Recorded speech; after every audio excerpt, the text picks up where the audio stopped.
Yet the truth of the matter is, 97% of the people in our great land never really set their goals in the proper light in the way that you're going to be taught during the course of this program.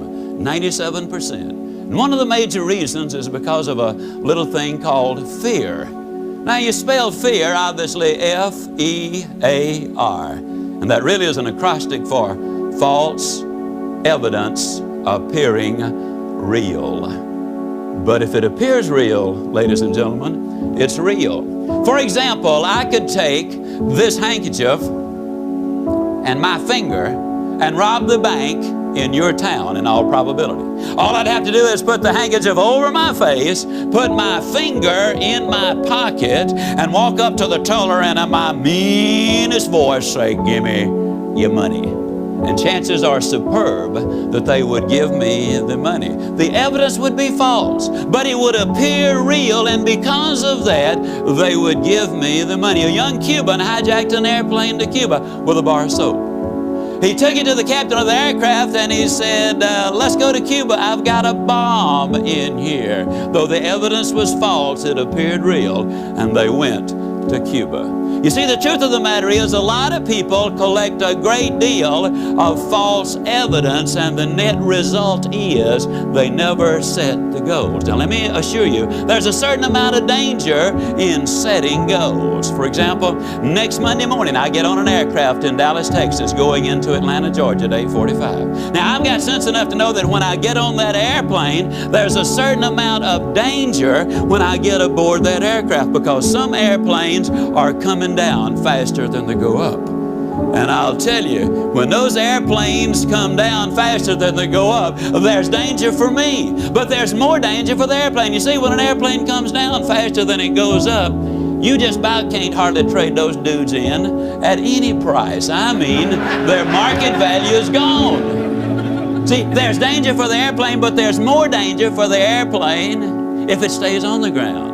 Did you realize that according to the engineers, an airplane will wear out faster sitting on the ground than it will wear out flying in the heavens? It'll rust out on the ground. It'll wear out in the heavens. Not nearly as fast in the air as it'll rust out on the ground. Besides, airplanes are built to fly. You get on a ship, there's danger it might sink.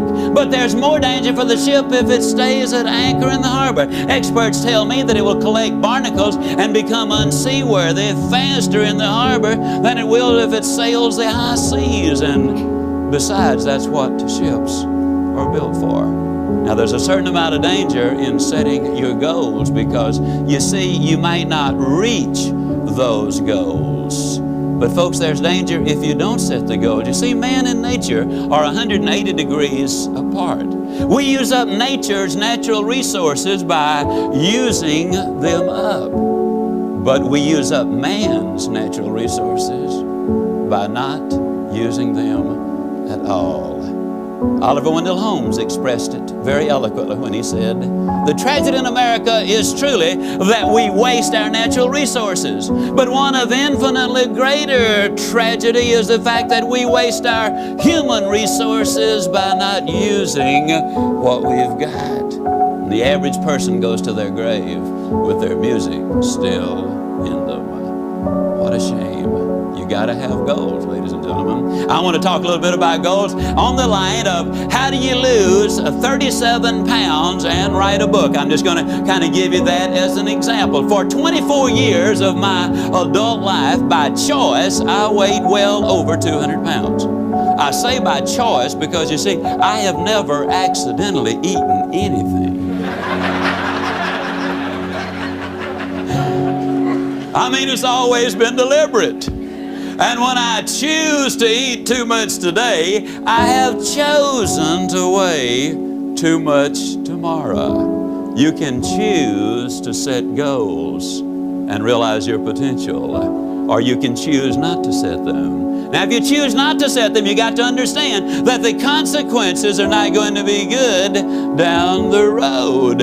For 24 years, I was going to lose that weight. As a matter of fact, in 24 years, I lost several thousand pounds of weight. How many of you already know exactly what I'm talking about?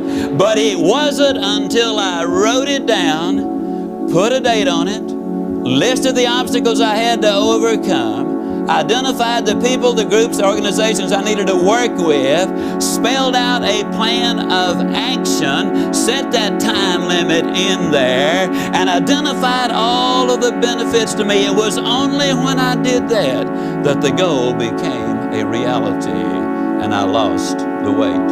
For 10 or 15 years, I was going to write a book. You know anybody who's going to do just a whole lot of things, folks? I was going to write a book. But it wasn't until I got busy writing the book and writing the plans first before the book ever materialized. Yale University in 1953 did a study of their graduating seniors. They discovered that only 3% of them had taken all 7 of the steps you need to take in setting your goals. Another 10% had taken part of the steps, but the majority, 87%, beyond graduating from college and becoming a professor or a preacher or a doctor or whatever, very few of the other 87% had taken any of the steps in setting those goals. Now, in 1973, 20 years later, they did another study of these graduating seniors. And in the area which you can measure, which is in your career and in your finances, the 3% who had taken all 7 steps, that is, they had written down, clearly identified exactly what they wanted. They had put the date on when they expected to get there. They had identified the obstacles they had to overcome. They had spelled out the people, the groups, the organizations they had to work with. They had identified what they needed to know. They had developed a plan of action, and they had written it down. Why do I want to get there? These 3% had accomplished more than the 97% combined who had not set those goals. Now, if it sounds like I'm trying to sell you on having goals, how many of you are getting close already? How many of you are becoming convinced right quick like that you need to have those goals? There's no question about it. The immortal J.C. Penney many, many years ago said, "Give me a stock clerk with a goal, and I'll give you a man who will make history. But give me a man without a goal, and I'll give you a stock clerk." Now, the interesting thing is goals do not care who has them. Let me give you a classic example of the way they work. In 1950, a war-torn, devastated Japan, a nation which had lost an incredibly high percentage of its young men. Their cities were in ruins, they had been bombed out, but in 1950, they got together, they meaning industry and government got together and set a goal. The goal was, we're going to be the #1 nation in the world during the 1950s in the production of textiles. In 1959, ladies and gentlemen, they accomplished that objective.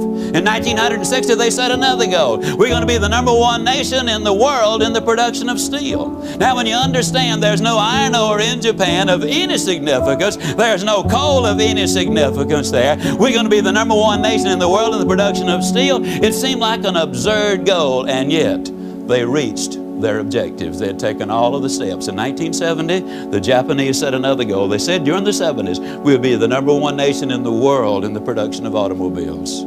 They missed it, folks. 1 year. It took them until 1980. In 1980, they set another goal. And this time their goal was, we're going to be the #1 nation in the world in the production of computers and electronics.